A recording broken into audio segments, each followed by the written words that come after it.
Bueno, pues ya decir, después de este maravilloso día que estamos pasando, ya vamos ya a llegar a un punto álgido con la charla de Carlos. Yo conozco su currículum de pe a pa, pero es tan grande que para no aburriros, ¿no, Carlos? No se lo cuento, ¿no? Entonces, pues un poco en la línea de lo que os dije esta mañana, que como pueblo nos sentimos muy orgullosos de estar con la cultura, con el pensamiento crítico, y contar con Carlos esta tarde aquí, pues es un inmenso placer para todos. Así que simplemente que disfrutarlo y tú disfrutas también de nosotros, ¿vale? Venga, muchas gracias.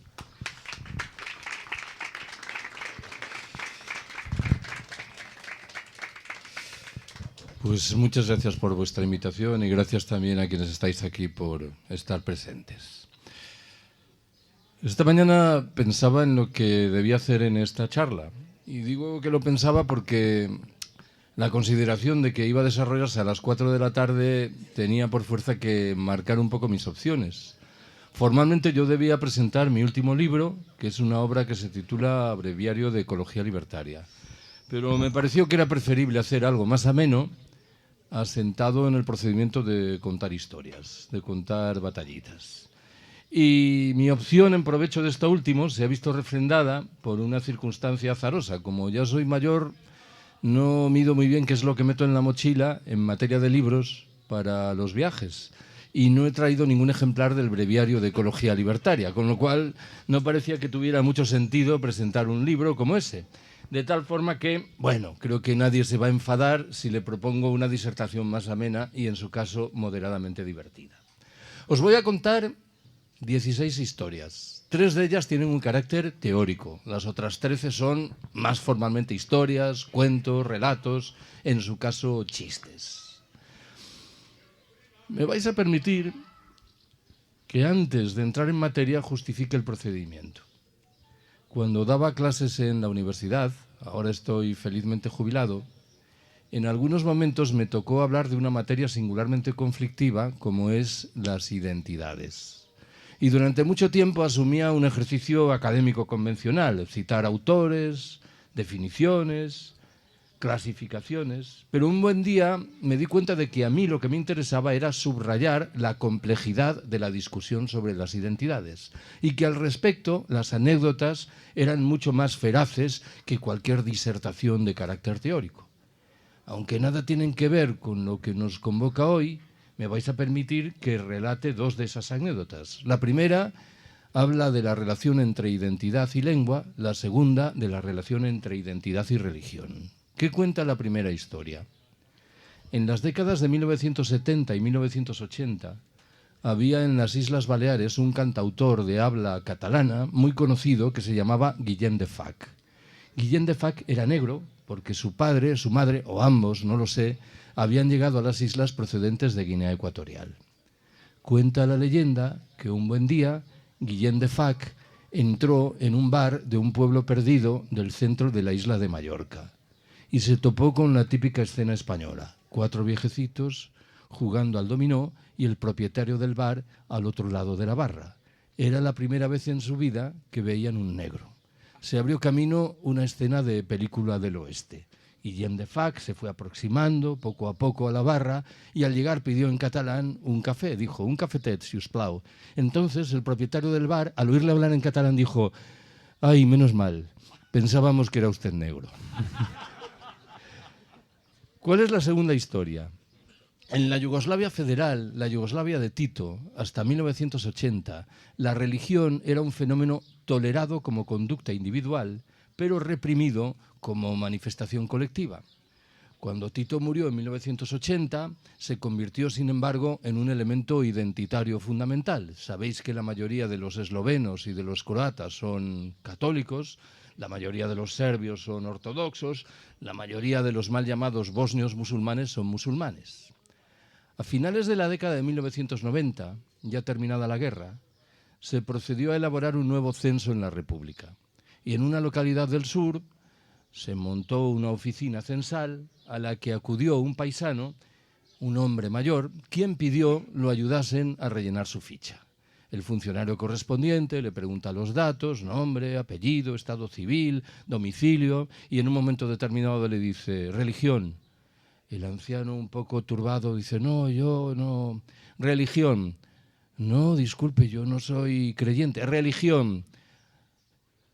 A ver, yo no quiero que esto sea una fuente de problemas, pero yo soy ateo. Y entonces el funcionario le dice, no hay en efecto ningún problema en que sea usted ateo, pero tiene que elegir entre ateo católico, ateo ortodoxo y ateo musulmán. Ya no había manera posible de salir del embrollo religioso. Bueno, primera de las historias. Esta, aviso de carácter teórico. La perspectiva del decrecimiento nos dice en esencia que si vivimos en un planeta con recursos limitados, no parece que tenga mucho sentido que aspiremos a seguir creciendo ilimitadamente. Tanto más cuanto que sobran los motivos para concluir que hemos dejado muy atrás las posibilidades medioambientales y de recursos que la Tierra nos ofrece. Pensad que según una estimación, la huella ecológica española es hoy de 3,0. ¿Qué significa esta cifra? Significa que para mantener las actividades económicas hoy existentes en España precisamos 3 veces el territorio español. ¿Cómo se mal resuelve este problema? A través de una presión inaudita ejercida sobre los derechos de los integrantes de las generaciones venideras, de los de muchos de los habitantes de los países del sur y también, y por cierto, sobre los de los integrantes de las demás especies con las que sobre el papel compartimos el planeta. En este orden de cosas, la perspectiva del decrecimiento nos dice que en los países ricos del norte tenemos que reducir inexorablemente los niveles de producción y de consumo, al tiempo que tenemos que redistribuir, claro, radicalmente la riqueza. Pero esa perspectiva reivindica al mismo tiempo otros principios y valores. Tenemos que reconstruir la vida social, que hemos ido dilapidando en nuestra obsesión por el consumo, la competitividad y la productividad. Tenemos que apostar por fórmulas de ocio creativo, frente a las formas de ocio siempre vinculadas con el dinero que nos ofrecen por todas partes. Tenemos que repartir el trabajo, una vieja demanda sindical que infelizmente fue muriendo con el paso del tiempo. Tenemos que reducir las dimensiones de muchas de las infraestructuras que hoy empleamos. Tenemos que reconstruir la vida local en un escenario de reaparición de fórmulas de democracia directa y de autogestión. En fin, en el terreno individual tenemos que apostar por la sobriedad y la sencillez voluntarias. ¿Cuál es la segunda de mis apreciaciones? Hace muchos años, bastante más de los que me gustaría, cayó en mis manos un artículo redactado por un premio Nobel de Economía llamado Vasily Leontiev. Aunque el nombre y el apellido son rusos, se trataba de un norteamericano.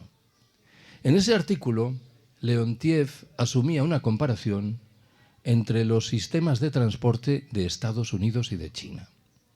Vaya por delante que, pese a las apariencias, la intención de ese texto no era comparar dos macrosistemas económicos, el capitalismo liberal existente en Estados Unidos y fuere lo que fuere que había en aquel momento en China. Podríamos sustituir el nombre de China por el de Birmania o el de Tailandia y creo que el argumento quedaría igual. Leontiev empezaba diciendo: Estados Unidos dispone del sistema de transporte más desarrollado del mundo. Cuenta con el mayor número de kilómetros de autovías y autopistas. Dispone del mayor número de automóviles por habitante. Consume el mayor número de litros de gasolina por habitante y año. Ahora bien, cuando llega el momento de evaluar cómo ese hiperdesarrollado sistema de transporte satisface las necesidades objetivas del norteamericano medio, los problemas se manifiestan inmediatamente. ¿Por qué? El norteamericano medio reside a 55 minutos en automóvil de su puesto de trabajo. Tiene que madrugar mucho cada mañana. Se ve inmerso en gigantescos atascos que dañan sus nervios y el medio natural. Y por lo común llega tarde a trabajar. China, proseguía Leontiev, prácticamente no se asomaba. Hablo, no lo olvidéis, de 40 años atrás, bien sabéis que las circunstancias han cambiado mucho, a los anuarios estadísticos internacionales. En aquel momento, en China no había autovías ni autopistas. El número de automóviles de uso privado era muy reducido. El consumo de gasolina por habitante resultaba ser irrisorio. Y, sin embargo, el chino medio residía a 5 minutos en bicicleta de su puesto de trabajo. Podía dormir 1 hora más que su amigo norteamericano. No se veía inmerso en gigantescos atascos que dañasen sus nervios y el medio natural, y por lo común llegaba en hora a trabajar. Leontiev, como podéis suponer, se preguntaba cuál de estos dos sistemas de transporte era objetivamente más desarrollado, en el buen entendido de que en modo alguno deseaba ignorar que resultaba más que posible que el chino medio no ingiriese el número de calorías necesario para llevar adelante una vida digna. ¿Cuál es la tercera de mis observaciones? Cuando hablo por ahí adelante de decrecimiento, suelo rescatar una historia ambientada en la Amazonia brasileña. Es posible que la contase aquí mismo hace media docena de años. La historia cuenta que un grupo de misioneros se adentra en una región perdida de la Amazonia brasileña y se topa con unos indios que se dedican a cortar leña con instrumentos extremadamente primitivos. Los misioneros deciden hacer un esfuerzo y regalan a los indios unos cuchillos de acero inoxidable de fabricación norteamericana. Un par de años después, los misioneros regresan a esa misma región, se encuentran de nuevo con los indios y uno de los primeros pregunta: ¿y los cuchillos? ¿Qué tal? Muy bien, responde uno de los indios. Tardamos ahora 10 veces menos tiempo que antes en cortar la leña. Estupendo, tercia el misionero. Supongo entonces que estaréis produciendo 10 veces más leña que antes. El indio responde perplejo: no, señor, seguimos produciendo la misma cantidad de leña que antes, solo que ahora disfrutamos de 10 veces más tiempo libre, que es lo que sabemos objetivamente guarda relación con nuestro bienestar, con nuestra felicidad. Permitidme que subraye que este chip mental, que se ha evaporado en las cabezas de los habitantes de las sociedades opulentas, es, sin embargo, perfectamente racional y respetable. Va la cuarta de mis apreciaciones. John Searson es el principal pensador de lo que se suele llamar el anarcoprimitivismo. Siempre digo lo mismo, es un pensador desmesurado, pero por momentos tengo la impresión de que solo los pensadores desmesurados son realmente interesantes. En uno de sus textos, Searson glosa las opiniones de una feminista norteamericana muy conflictiva llamada Camille Paya. No me preguntéis por las razones de la conflictividad de Paya. Creo que una de ellas es que es una mujer permanentemente provocadora.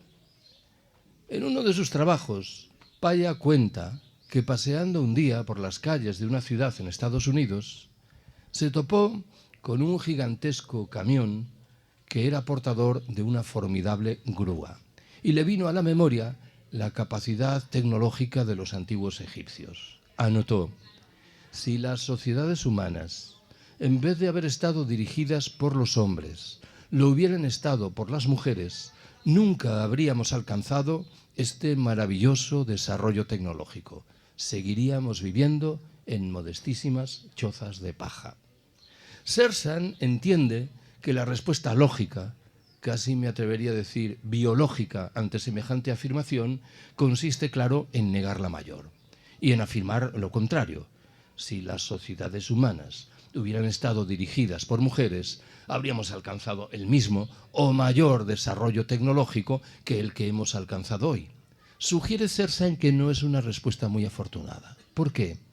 Porque la principal aportación de las mujeres al acervo de la especie humana son esas modestísimas chozas de pajas que han permitido que las sociedades humanas se mantuviesen en el tiempo y que nos van a ser infinitamente más útiles en el futuro en un escenario de colapso que esas maravillosas grúas y los camiones correspondientes. Hay que establecer una prioridad en nuestras opciones y en este caso hay que agradecerle a las mujeres su esfuerzo permanente por mantener la vida. ¿Cuál es la quinta de mis apreciaciones? Hace unos años recibí un correo electrónico que me remitía a una mujer que trabajaba en una librería de una capital de provincia española. Olvidemos los nombres porque no hacen al caso. Me explicaba que la librería en cuestión celebraba el año siguiente su 50 aniversario y que querían organizar varios actos de conmemoración y preguntaba por mi disposición a acudir a participar en una mesa redonda con un periodista local sobre no sé qué materia del panorama internacional del momento. Yo respondí inmediatamente, suelo hacerlo, que iría con mucho gusto siempre y cuando nos pusiésemos de acuerdo claro sobre la fecha. La respuesta se demoró varias semanas. Algo que, confieso, no me agrada nada. Esto de que alguien se tome varias semanas para responder un mensaje me parece que indica poca seriedad. El mensaje siguiente era muy escueto. Se limitaba a preguntarme: ¿y cuánto nos va a cobrar usted por su participación en esa mesa redonda? Yo respondí inmediatamente y dije: si tienen ustedes dinero para pagarme, me parecerá muy bien, pero si no tienen, no por eso dejaré de acudir. No recibí ninguna respuesta más a ese mensaje. Ya sé que ese silencio se puede explicar de muchas maneras diferentes, alguna trágica, pero no creo que me equivoque si llego a la conclusión de que esta mujer o sus jefes pensaron: alguien que no nos va a cobrar por venir no es lo que estamos buscando para celebrar con la alaraca correspondiente el aniversario de una maravillosa librería como es esta. De la mano de la confusión clásica, a ello se refirió, bien lo recordaréis, Antonio Machado, entre valor y precio. Esto que acabo de contaros me trae a la memoria una historia que guarda alguna relación, que recoge en uno de sus libros el escritor argentino César Aira. En este caso, la protagonista es una mujer alemana de hace un siglo, extremadamente rica y muy aficionada a la música de violín. Se empeñó en contratar al violinista más afamado del planeta para una fiesta nocturna en su casa. Habla con él, le hace la propuesta y el violinista le dice: yo iría con mucho gusto, pero usted no puede pagar la cifra que yo pido. ¿Y cuánto quiere usted cobrar? Quiero $10.000, que entonces debía ser una cifra estupefaciente. No se preocupe, yo se los pago con mucho gusto. Eso sí, con una condición. Usted no va a poder departir con mis invitados y va a cenar con la servidumbre. Entonces el violinista le dice: en estas circunstancias la tarifa cambia. Bueno, ¿y cuánto quiere usted? Pasamos de $10.000 a $2.000, porque me interesa mucho más la conversación de la servidumbre que la de sus invitados. De nuevo, la confusión entre valor y precio me parece que está de por medio. Sexta que quiero haceros.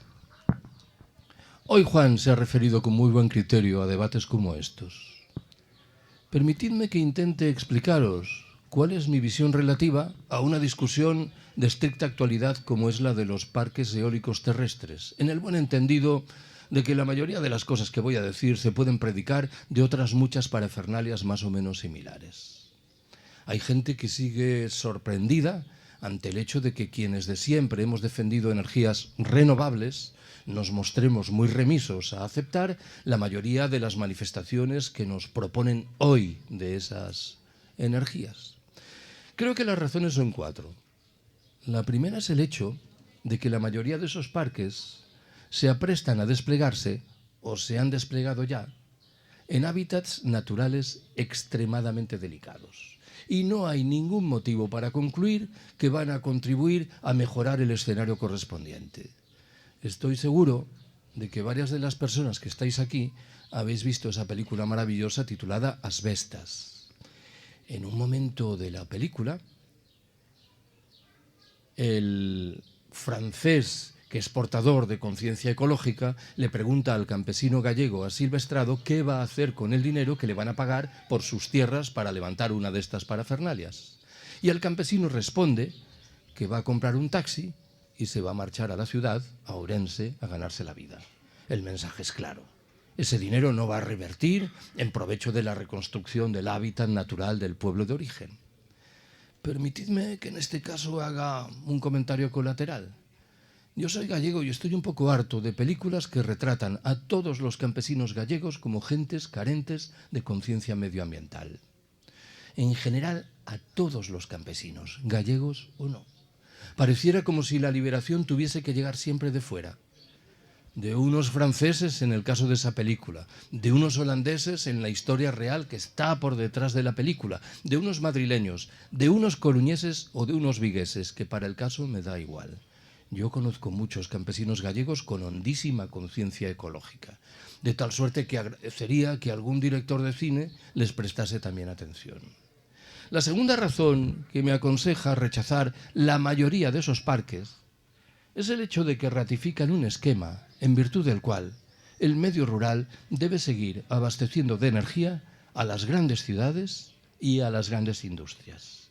En un tercer escalón, debo subrayar el papel central de estas últimas, de las grandes industrias. En el libro que iba a presentar hoy y que me dejé en Madrid, rescato el hecho de que, según una estimación, las 2/3 partes del negocio eólico español están en manos de las grandes empresas de la energía y buena parte del tercio restante se hallan en manos de las grandes empresas de la construcción. Quien quiera seguir pensando que las energías renovables tienen un carácter popular y descentralizado se está equivocando en términos objetivos del panorama que tenemos delante de los ojos. Me importa rescatar la cuarta y última observación porque creo que al final es la más importante. Este tipo de parafernalias impide que formulemos la pregunta principal. ¿Y cuál es la pregunta principal? La relativa a cuánta energía necesitamos. Si pudiésemos responder de manera racional a esa pregunta, llegaríamos a la conclusión de que precisamos mucha menos energía que la que quieren endosarnos. Con lo cual, la abrumadora mayoría de estas parafernalias serían visiblemente innecesarias. Séptima observación que quiero haceros.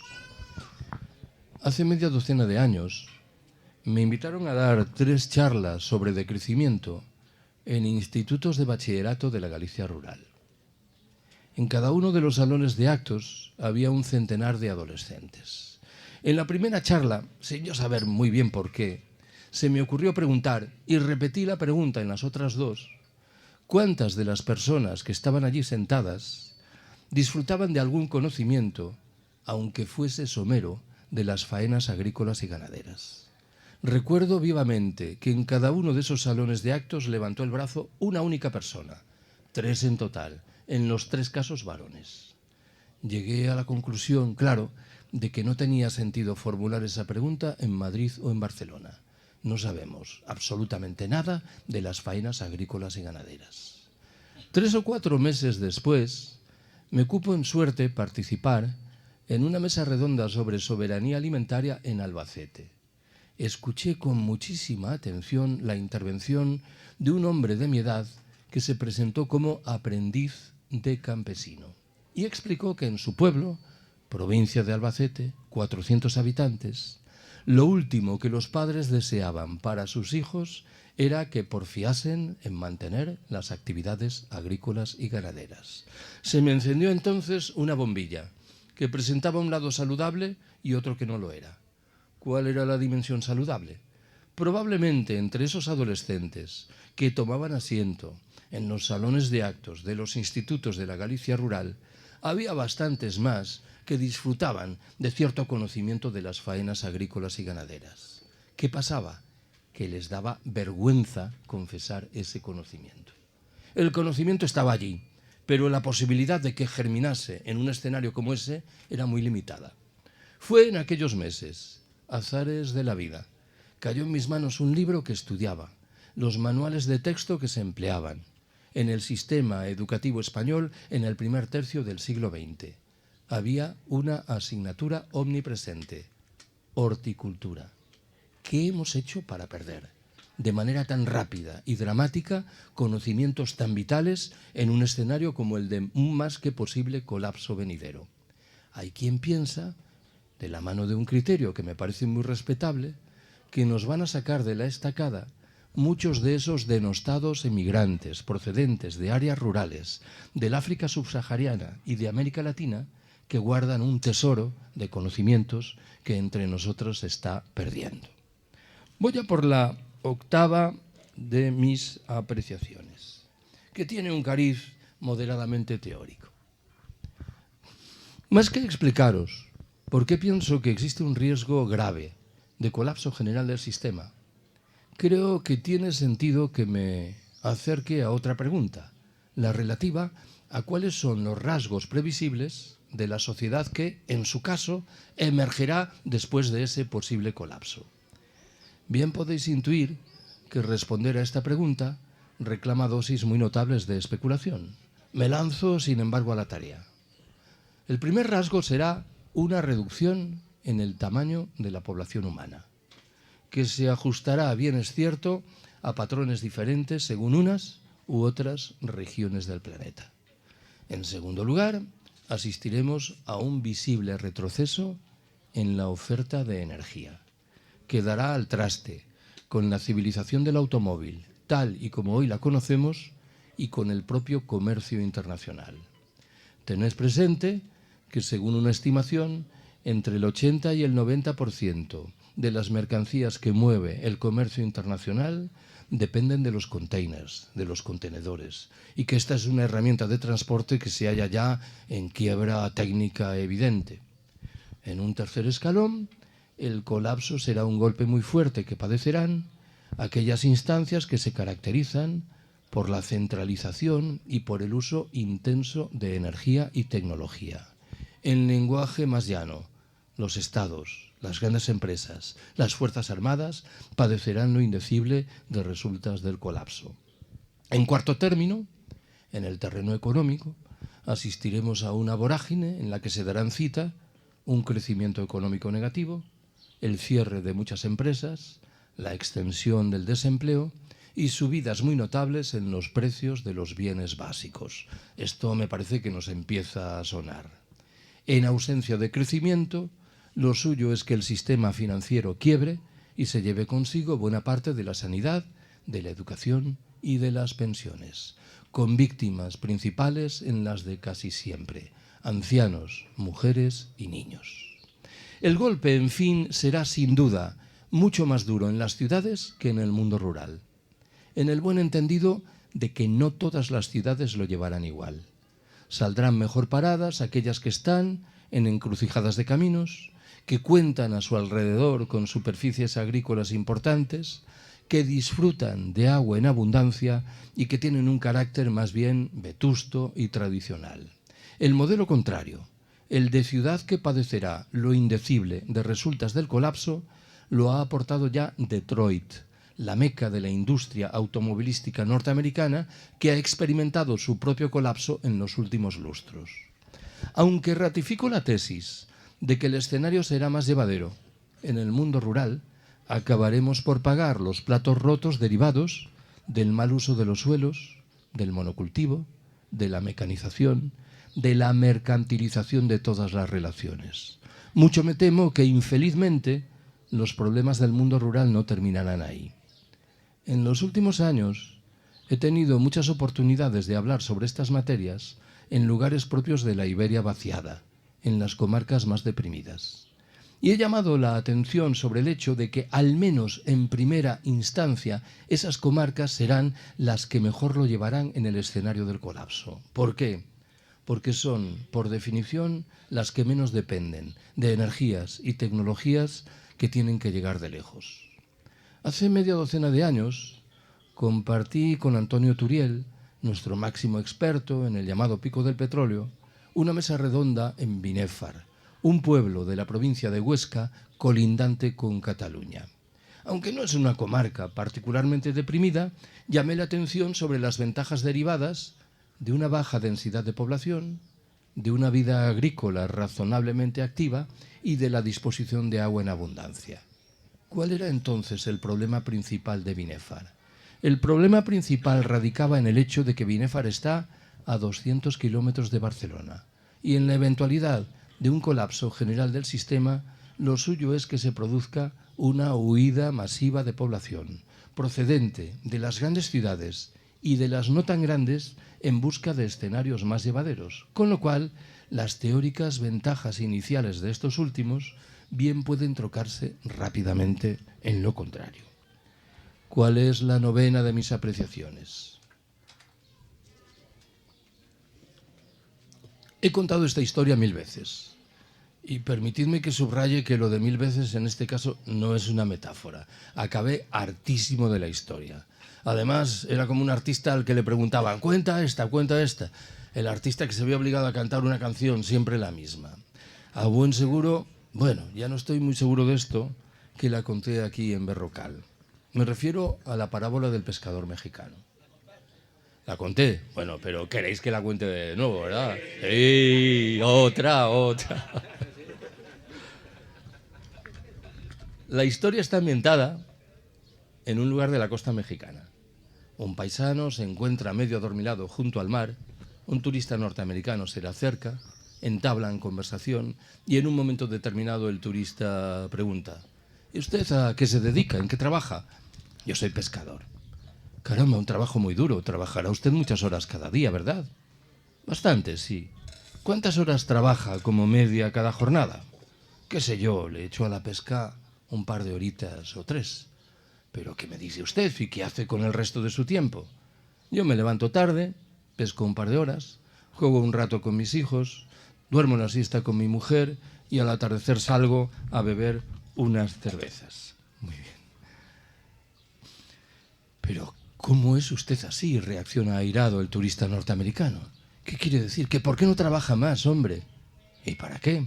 Porque si trabajase más, en un par de años tendría un barco más grande. ¿Y para qué? Más adelante abriría una factoría aquí en el pueblo. ¿Y para qué? Tiempo después montaría una delegación en la capital federal. ¿Y para qué? Unos años más tarde abriría oficinas en Estados Unidos y en Europa. ¿Y para qué? Las acciones de su empresa cotizarían en bolsa. ¿Y para qué? Sería usted inmensamente rico. ¿Y para qué? Bueno, qué sé yo, al cumplir 65 o 70 años, podría dejar de trabajar y venir a vivir aquí, a este pueblo, para levantarse tarde, pescar un par de horas, jugar un rato con sus nietos, dormir la siesta con su mujer y salir al atardecer a beber unas cervezas. Todo aquello que se le prometía, luego de decenios de trabajo extenuante, era, paradójicamente, aquello de lo que ya disfrutaba en el momento presente. Siempre que cuento esta anécdota, me veo obligado a reconocer que incorpora fugas importantes. No explica, por ejemplo, de manera conveniente cuántas horas trabajaba la mujer del mexicano protagonista, pero os pido que por una vez aparquemos esta dimensión de la discusión. Esta historia del pescador mexicano creo que guarda una relación visible con otra a la que me he apuntado con mayor frecuencia en los últimos años. La contaba Rafael Azcona, que los más veteranos y veteranas recordaréis que fue, entre otras muchas cosas, el guionista de algunas de las películas de Berlanga. Contaba Azcona que en la década de 1950 hizo un viaje en coche entre Madrid y Zaragoza. Y en un momento determinado, supongo que para descansar, se detuvo en un pueblo, observó que había una venta, entró y pidió un café con leche. Apreció que en la barra estaban unas magdalenas. Pidió una de ellas y resultó ser la más sabrosa que había probado en su vida. Conocedor de que unos amigos iban a realizar el mismo viaje, les recomendó que buscasen el pueblo y la venta y probasen las magdalenas. Al cabo de un tiempo queda con ellos y les pregunta: ¿encontrasteis el pueblo? Siempre sí, era muy fácil. ¿Y la venta? Estaba allí, muy visible. ¿A que estaban buenas las magdalenas? No, no había magdalenas. ¿Cómo que no había magdalenas? ¿Preguntasteis por ellas? Sí, el camarero, más bien remiso a hablar, nos dijo: ya no las hacemos, las pedían mucho. Ojo con la frasecita, porque es un torpedo en la línea de flotación de lo que nos han metido dentro de la cabeza. Nosotras entendemos que si un bien es objeto de demanda, lo que tenemos que hacer es producirlo a mansalva. No pensaba lo mismo el camarero, voy a suponer que aragonés. Probablemente tenía una jornada laboral extenuante de 14 horas de pie. Hablando en propiedad, no mantenía conversación con nadie. Lo único que escuchaba era un café con leche, un cortado y 2 magdalenas. Había decidido recuperar su condición de homo y abandonar su condición de homo economicus y pasar a trabajar 6 horas y hablar con los paisanos de lo que le interesaba, de fútbol si queréis.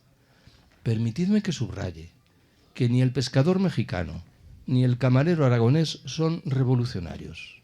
No están planteando el horizonte de una sociedad alternativa. Son simplemente resistentes.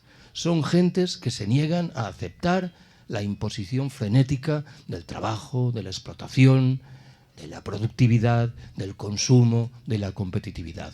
Eso es algo que me temo que hoy nos falta. Una cultura precapitalista que plante cara a la inmundicia del mundo en que vivimos. Décima observación que quiero haceros. Es una materia sobre la que me gustaría trabajar en serio. Nunca encuentro el tiempo o en su caso me faltan los mimbres. Me refiero a la dimensión generacional de muchos de los conceptos que maneja la perspectiva del decrecimiento. Antes he mencionado dos de ellos: sobriedad y sencillez voluntarias. Voy a partir de la presunción de que esos conceptos tienen un significado diferente a los ojos de alguien que tiene 80 años, de alguien con 40 años o de alguien con 15 años de edad. Como no puedo profundizar en la teoría, no me queda más remedio que proponeros algún ejemplo de lo que quiero decir. Va el primero. Se refiere a una figura que ha desaparecido prácticamente de nuestros trenes. La de un anciano o una anciana que procedían a comer en el tren y al efecto sacaban un bocadillo y una pieza de fruta. El arrobo con que contemplaban y manoseaban esos alimentos solo podía explicarse porque en algún momento de la vida les faltaron. Quienes hemos nacido después tenemos una relación mucho más fría y mucho menos inteligente con los alimentos. Damos por descontado que están ahí sin más a nuestra disposición. Tenemos que recuperar, me temo, la percepción de los ancianos. Propongo un segundo ejemplo. Durante mucho tiempo, en Madrid, todos los años, recibí una llamada de un grupo de mujeres muy mayores que organizaban una charla cada mes. Uno de esos años, creedme que la edad media de estas mujeres estaba por encima de los 80, recibí esa llamada y me preguntaron de qué quería hablarles. Yo respondí que quería hacerlo del decrecimiento. Lo cierto es que el día previsto para mi charla no tuve tiempo de prepararla.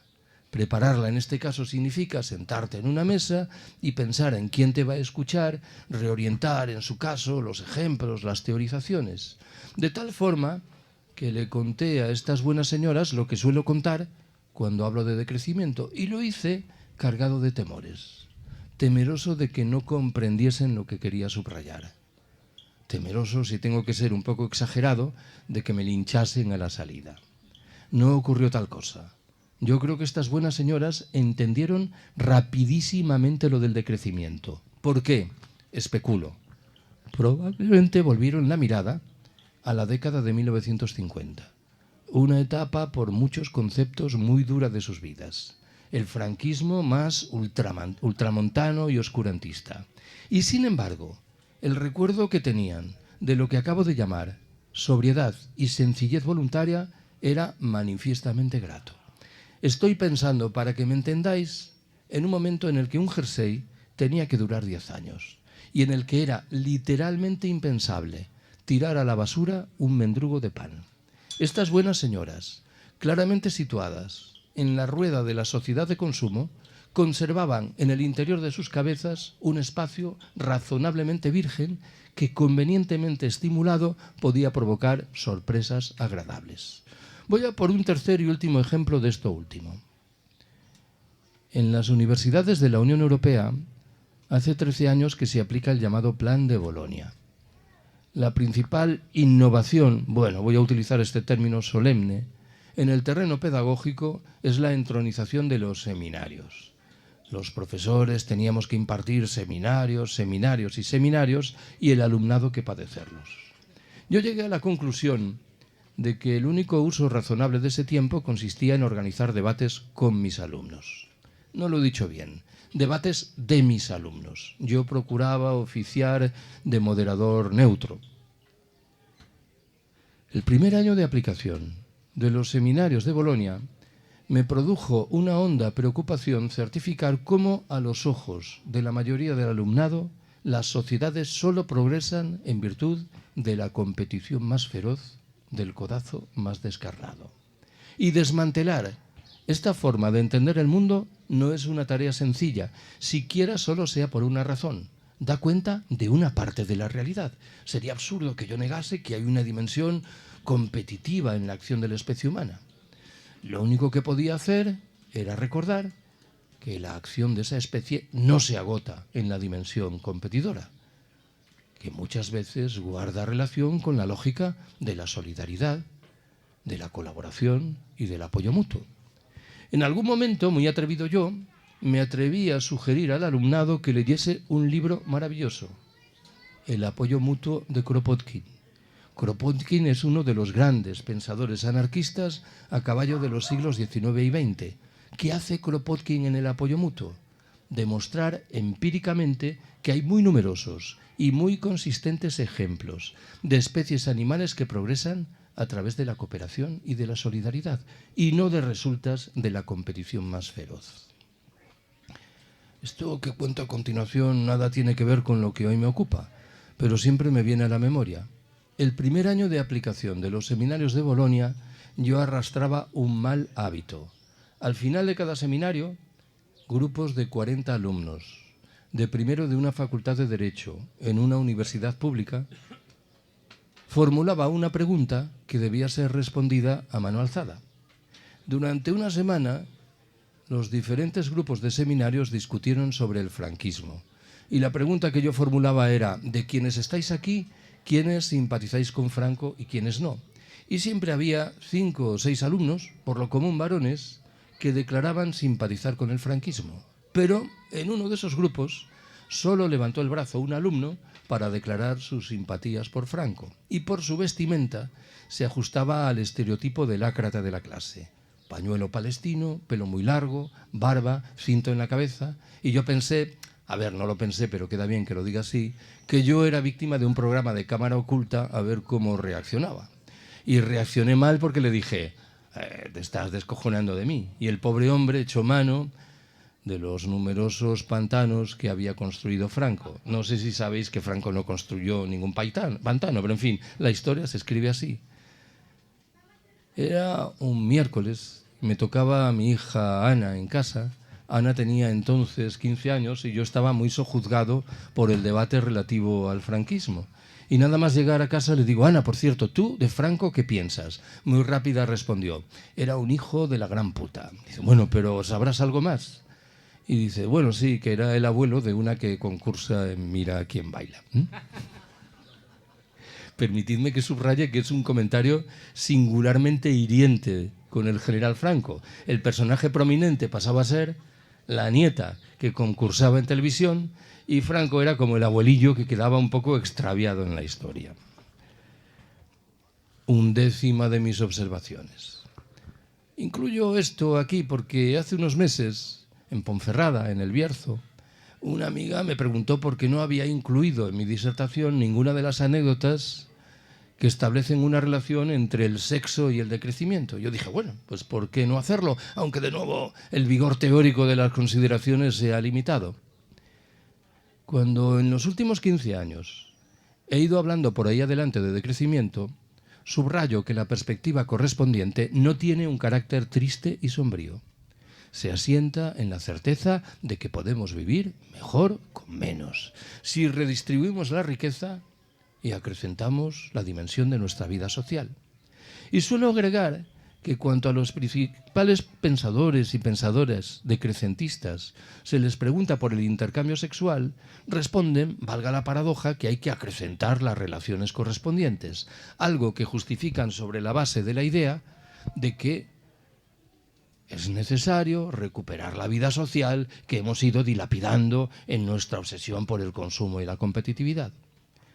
Hace 12 o 13 años me invitaron a hablar de decrecimiento en la Asamblea Popular del 15M en El Escorial, en Madrid. Y en un momento determinado yo conté esto que acabo de contaros. Al final de la charla se me acercó un hombre de unos 40 años de edad y me dijo, hay una cosa que has contado, Carlos, que me ha gustado muchísimo. Anda, ¿y qué es? Eso que has dicho de que tenemos que follar más y mejor. Dice, bueno, yo no lo he dicho exactamente así, pero como interpretación vale. ¿No te importará, verdad, que te dé un consejo? No, hombre, no, dime. Dilo de follar al principio de tu charla y luego sueltas todo ese rollo de la autogestión y de la democracia directa que no le interesa a nadie. Hace 4 o 5 años, antes de la pandemia, me invitaron a dar unas charlas en Argentina. Una de ellas era en un congreso de arquitectura alternativa, una charla sobre decrecimiento. Y en la comida anterior me presentaron a un arquitecto y una arquitecta argentinos y yo les pregunté si esta anécdota que acabo de contaros, en primer lugar, se entendía en Argentina y me respondieron que se entendía perfectamente. Y a continuación agregué si se podía contar o generaba algún tipo de situación delicada. Y los dos respondieron con un gesto del tipo, bueno, como diciendo, tú cuéntalo, pero luego no nos eches a nosotros la culpa de lo que pueda pasar. Y cuando digo eso de, dilo de follar al principio de tu charla y luego sueltas todo ese rollo de la autogestión y la democracia directa, veo que la gente empieza a aplaudir y que muchos se levantan para aplaudir de manera desmesurada. Y yo dije, Dios mío, ¿qué problemas de intercambio sexual deben tener en Argentina que una chorrada como esta les resulta tan apasionante? 12ª de mis apreciaciones. Hace un par de años entregué a la imprenta un libro titulado Ecofascismo. Ya sé que el término resulta moderadamente sorprendente. Estamos acostumbradas a concluir que el prefijo eco acompaña siempre realidades saludables o, como poco, realidades neutras. Debo recordaros, sin embargo, que en el partido alemán nacionalsocialista, el partido de Hitler, operó un activo grupo de presión de carácter ecológico, que defendía la vuelta al mundo rural, que criticaba las consecuencias negativas derivadas de la urbanización y de la industrialización, que postulaba en su caso el despliegue de prácticas de corte vegetariano, todo ello naturalmente al servicio de una raza elegida que estaba en condiciones de imponer reglas del juego de obligada satisfacción a los demás. Muchas veces he recomendado, en los últimos años, la lectura de un libro de un periodista alemán llamado Karl Ameri. En su versión castellana, la obra se titula Auschwitz, el nombre del campo de exterminio nazi en Polonia, comienza el siglo XXI entre signos de interrogación. La tesis principal que desarrolla Ameri en esa obra sugiere que estaríamos muy equivocadas si concluyésemos que las políticas que abrazaron los nazis alemanes 80 años atrás remiten a un momento histórico singularísimo, coyuntural y por ello afortunadamente irrepetible. Ameri nos exhorta, antes bien, a estudiar en detalle esas políticas. ¿Por qué? Porque bien pueden reaparecer en los años venideros, no defendidas ahora por ultramarginales grupos neonazis, sino postuladas por algunos de los principales centros de poder político y económico, cada vez más conscientes de la escasez general que se avecina y cada vez más firmemente decididos a preservar esos recursos escasos en unas pocas manos en virtud de un proyecto de darwinismo social militarizado de ecofascismo. Bien podéis intuir que por detrás de esta propuesta, en lugar central, hay una discusión demográfica. Está la idea de que en el planeta sobra gente, de tal manera que se trataría de marginar a quienes sobran, esto ya lo hacen, y en la versión más dura, literalmente de exterminarlos. 13ª de mis apreciaciones. En los últimos años he mostrado cierto empeño en subrayar una habilidad ingente del sistema que padecemos, la de conseguir que no hagamos las preguntas importantes. Propongo un ejemplo de lo que quiero decir. El discurso dominante afirma que tenemos que buscar nuevas fuentes de energía que nos permitan mantener esto que hemos alcanzado y, en su caso, acrecentarlo. ¿Cuál es la gran pregunta que consiguen que no hagamos? ¿Realmente nos interesa mantener esto o, como me temo, obtendríamos francas ventajas derivadas de prescindir de los muchos elementos de irracionalidad de nuestras sociedades? Las fuerzas políticas emergentes entre nosotras y algunas de las no tan emergentes promueven discusiones interesantes en lo que hace a la condición del régimen en el que estamos insertas. pero infelizmente poco o nada nos dicen sobre la naturaleza del sistema que está por detrás de ese régimen. ¿En qué estoy pensando cuando hablo del régimen? En el bipartidismo, en la corrupción, en los problemas en materia de división de poderes, en la propia discusión española sobre la república y la monarquía. ¿En qué estoy pensando, en cambio, cuando me refiero al sistema? En todo aquello de lo que no hablan los tertulianos de las radios y de las televisiones. En el capitalismo, en el trabajo asalariado, en la mercancía, en la alienación, en la explotación, en la plusvalía, en la sociedad patriarcal, en las guerras imperiales, en la crisis ecológica, en el colapso. Permitidme, lo hago siempre, que recupere uno de los sustantivos que acabo de emplear, plusvalía. No estoy pensando ahora en ese impuesto que hay que pagar cuando se produce la compraventa de una vivienda. Estoy pensando antes bien en el concepto de plusvalía desgranado por Marx en el primer libro del Capital, cuando estudia cómo los empresarios explotan a la mano de obra y obtienen el beneficio.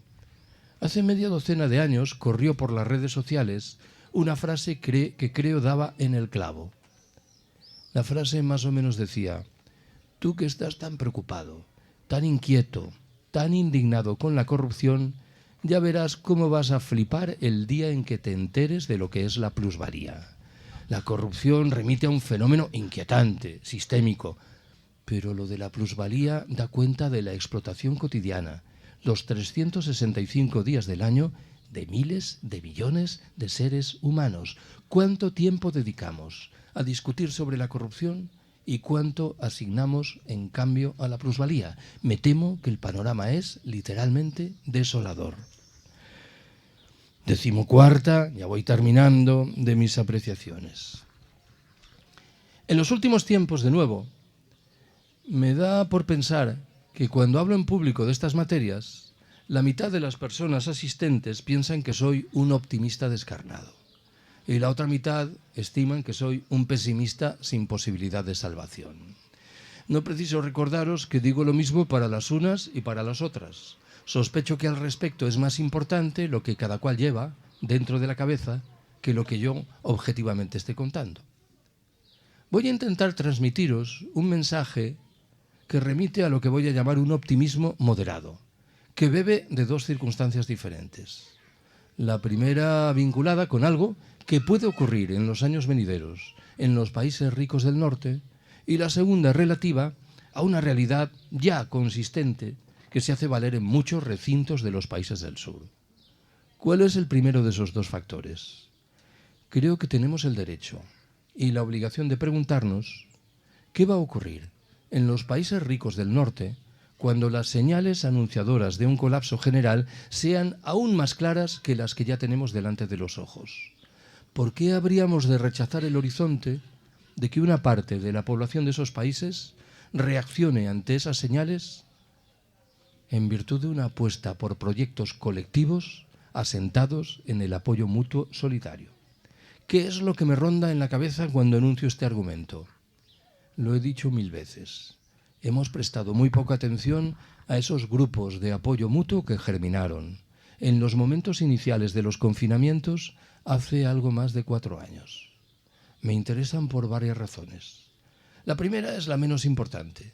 Tiene un carácter lingüístico. Me refiero al hecho de que llamativamente muchos de esos grupos decidieron autodescribirse como grupos de apoyo mutuo. Es el término, os lo recuerdo, que da título al libro de Kropotkin que antes mencioné. La segunda razón tiene más peso. Hasta donde llega mi conocimiento, que admito que es limitado, en la mayoría de los casos esos grupos fueron creados por la gente común y no por activistas hiperconscientes de movimientos sociales críticos. Era la gente común, honestamente preocupada por los problemas que atenazaban a sus vecinos o vecinas. La tercera y última razón me obliga a identificar una obviedad. En esos grupos había una franca preeminencia de mujeres. Cuando lo que está de por medio es el mantenimiento de la vida, las mujeres están, o suelen estar, un paso por delante. Esto que acabo de contaros, creo que merece la pena completarlo con una recomendación encarecida de lectura. Hablo de un libro de una ensayista norteamericana llamada Rebecca Solnit. En la traducción castellana la obra se titula Un paraíso en el infierno. En sustancia es un estudio de cómo los integrantes de las clases populares reaccionan en escenarios de catástrofe. Solnit concluye que, a diferencia de lo que ocurre con los integrantes de las clases pudientes, los de las clases populares reaccionan con alegría, con eficacia y con solidaridad. Creo que una tarea muy honrosa hoy consiste en mantener abierta esta discusión y con ella, naturalmente, la de las prácticas que deben acompañarla. ¿Cuál es el otro factor que anuncié, lo recordaréis, mueve el carro de un optimismo moderado? En muchos recintos en los países del sur perviven culturas precapitalistas que resisten como gato panza arriba frente a las intrusiones del capital, del crecimiento, de la competitividad, del consumo, de la explotación. En algunos de esos recintos, estas culturas precapitalistas se han fusionado con proyectos anticapitalistas. Entiendo yo que esto ha sucedido, por rescatar dos ejemplos, en Chiapas, en México, al calor del zapatismo, y en Rojava, esa franja de territorio mayoritariamente poblada por kurdos, situado al norte de Siria, al amparo de lo que ha dado en llamarse el confederalismo democrático. En estos dos lugares y en otros se han forjado economías autogestionario-cooperativas, que recelan de la institución Estado, que rechazan por igual lo que significan el capitalismo liberal y el socialismo de cuartel, que han colocado a las mujeres en el núcleo del proyecto de emancipación, que muestran un empeño singular en preservar sabidurías ancestrales y que exhiben una actitud de respeto puntilloso por la naturaleza y sus reglas. Creo que haríamos bien en mirarnos en el espejo de estas gentes. 15ª de mis apreciaciones. En los últimos tiempos me da también por transmitir 3 consejos, 3 recomendaciones. ¿Cuál es el primero o la primera? Creo que estaría bien que de vez en cuando hicieseis el esfuerzo de poneros las gafas del colapso, de pensar qué consecuencias puede tener el colapso en términos de vuestra vida cotidiana o en términos de las grandes tesituras planetarias. Pongo un ejemplo de lo que quiero decir. Yo soy gallego. Desde que era un adolescente escuché que la gran tragedia de la vida económica gallega y en singular de la vida económica rural era el minifundio al que se ha referido hoy Juan. El minifundio, como sabéis, se traduce en una fragmentación tal de las explotaciones que a menudo hace que estas últimas no sean rentables. Vaya por donde, en el escenario del colapso, el minifundio se convierte en una bendición de Dios. ¿Por qué? Porque es la antítesis del monocultivo. Quien tiene una leira, una pequeña plantación, coloca ahí patatas, tomates, remolacha, grelos, navizas, repollo.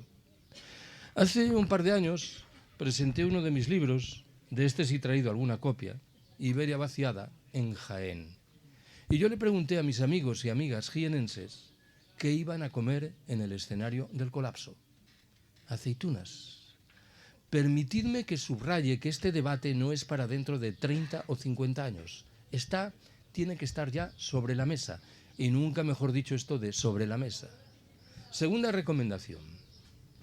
Cuando voy por ahí adelante hablando de estas materias, sugiero que estaría bien que en el lugar en el que me encuentro, no sé si es Berrocal, la sierra de los alrededores, la provincia de Huelva, la Andalucía occidental, lo que fuere, acometáis un estudio serio relativo a cuáles pueden ser las consecuencias del colapso en ese espacio geográfico.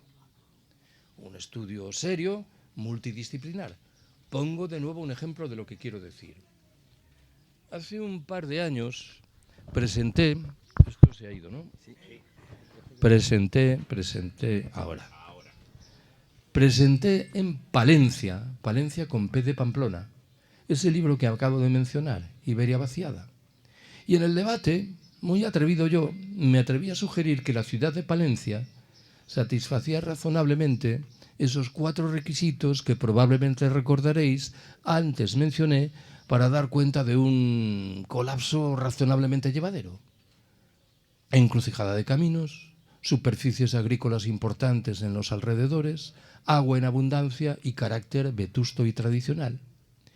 Inmediatamente tomó la palabra un joven que explicó algo que yo desconocía. Al parecer, Palencia es la capital de provincia española que más depende de la industria del automóvil. Esto, como podéis intuir, modificaba abruptamente el panorama. La industria del automóvil es una de las que primero va a quebrar, de tal suerte que los 4 elementos que yo había invocado pasaban a un infeliz segundo plano. Tercera recomendación. Tengo la impresión de que muchos de los conceptos que empleamos desde tiempo atrás y que nos otorgan aparentes certezas en nuestra comprensión del mundo van a dejar de funcionar. Y nos vamos a ver en la obligación, de manera rápida y perentoria, de buscar otros nuevos. He contado muchas veces que hace un cuarto de siglo, a finales de la década de 1990, se rodó en Estados Unidos una película cuyo argumento principal era que Albania le declaraba la guerra a Estados Unidos. En una tertulia de intelectuales en Francia en la que había un albanés, procedieron a discutir si esa película se podía proyectar en Albania o, por el contrario, hería sentimientos nacionales profundos. Unos defendían lo primero, otros hacían lo propio con lo segundo. El albanés permanecía callado, hasta que en un momento determinado la conversación fue bajando de tono y en ese momento se escuchó su vocecita. Se limitó a decir: en Albania no hay cines. Esta discusión tan interesante sobre si la película se puede proyectar o no en mi país pende de un elemento material que, para bien o para mal, no opera sobre el terreno. Tengo la impresión de que en los años venideros vamos a tener que repetir muchas veces que en Albania no hay cines. Cuando alguien, por ejemplo, dé por descontado que inexorablemente aparecerán nuevas tecnologías que nos permitirán afrontar problemas que hoy se nos antojan inabordables, sin dar cuenta al mismo tiempo de dónde va a surgir la energía que nos va a permitir poner en funcionamiento esas tecnologías. Una de las preguntas insorteables que me veo obligado a asumir es la relativa a si vamos a conseguir esquivar el colapso. En mi intuición, subrayo que hablo de una intuición, la respuesta es no. Lo que está a nuestro alcance es limitar algunas de las consecuencias más negativas del fenómeno y postergar un poco en el tiempo su manifestación. Debo confesaros que este segundo horizonte, lo de postergar esa manifestación en el tiempo, no acaba de convencerme. ¿Por qué? Lo que en este caso me ronda en la cabeza es el título moderadamente humorístico de un libro de un norteamericano llamado John Michael Greer. En una imaginable traducción castellana, ese título rezaría: colapse ahora y evite aglomeraciones. La tesis principal de Greer viene a decir: si inexorablemente vamos a colapsar, ¿no será lo más inteligente que empecemos a construir ya los rasgos propios de la sociedad posterior al colapso, ahora que el cambio climático no ha hecho sentir todavía sus consecuencias más negativas, ahora que todavía contamos con materias primas en cantidades importantes?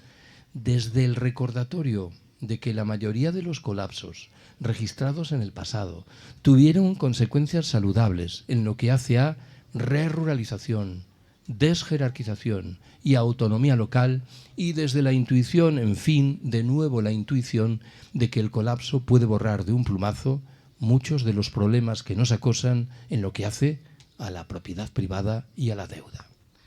16ª y última de mis apreciaciones. Me vais a permitir que termine con un chiste que creo tiene la virtud de llamarnos la atención sobre la precariedad y los equívocos del conocimiento de las ciencias sociales.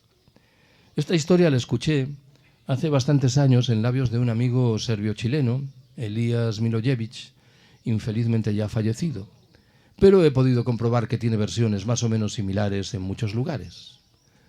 La que yo cuento está ambientada en una ciudad del Medio Oeste en Estados Unidos, desarrollada tecnológicamente. En las afueras reside una comunidad indígena, una tribu india, que vive a mitad de camino entre ese desarrollo tecnológico y sus usos tradicionales. Un mes de agosto, los responsables de la tribu se dirigen al chamán, al líder religioso, y le preguntan cómo va a ser el invierno siguiente. El chamán, sin margen para la duda, responde inmediatamente que va a ser un invierno durísimo, nevadas permanentes, fríos extremos. Los indios se ponen a cortar leña como posesos. En septiembre se repite la jugada. Se dirigen de nuevo al chamán, le formulan la misma pregunta y el chamán señala que el invierno va a ser durísimo. Nevadas permanentes, fríos extremos. Los indios siguen cortando leña como posesos. En octubre y noviembre el escenario se repite. Los indios siguen cortando leña como posesos. Llega diciembre y los responsables de la tribu visitan de nuevo al chamán, veis que eran un poco pesaditos, y le preguntan cómo va a ser el invierno. Y el chamán responde de nuevo, va a ser un invierno durísimo, nevadas permanentes, fríos extremos. Cuando se marchan los responsables de la tribu, el chamán se queda solo y le entra el canguelo y dice para sí: a ver si voy a estar metiendo la pata y el invierno va a ser singularmente suave. Voy a pedir cita en la estación meteorológica local y voy a preguntar. Así lo hace, el director de la estación lo recibe y le pregunta: pues dirá usted, ¿en qué puedo ayudarlo, buen hombre? No, quiero saber cómo va a ser el invierno que entra ahora. Va a ser un invierno durísimo, nevadas permanentes, fríos extremos. No sabe usted el peso que me quita de encima. Supongo que esto ustedes lo saben porque comparan la serie histórica de las fotos de los satélites con los datos que tienen acumulados en el ordenador. ¿Qué va, hombre, qué va? Lo sabemos porque los indios llevan 5 meses cortando leña como posesos. Permitidme que subraye que muy a menudo el conocimiento de las ciencias sociales se asienta en equívocos como este. Termino. Me vais a permitir que lo haga leyendo un texto que difundieron el 1 de mayo de 2014 unas gentes que se hacían llamar anarquistas de Temuco. Temuco es una ciudad chilena. Dice así: trabajar por obligación será siempre morir un poco, enriquecer a otros, obedecer a jefes repugnantes, correr para no llegar atrasado, fingir sonrisas, recibir sueldos de hambre. Todo mata. Perder momentos de amor y de placer, de ocio y de creatividad, y olvidar la capacidad de imaginar mañanas totalmente distintas es la condena a la que nos someten los amos de todos los tiempos y colores. Ser un trabajador ejemplar y aguantar sin chistar nunca será señal de orgullo. No seremos esclavos felices. Queremos reconquistarnos, exigimos la vida, y si algo tiene que morir, eso es el orden de la explotación que nos somete. Salud y libertad. Pues eso, salud y libertad.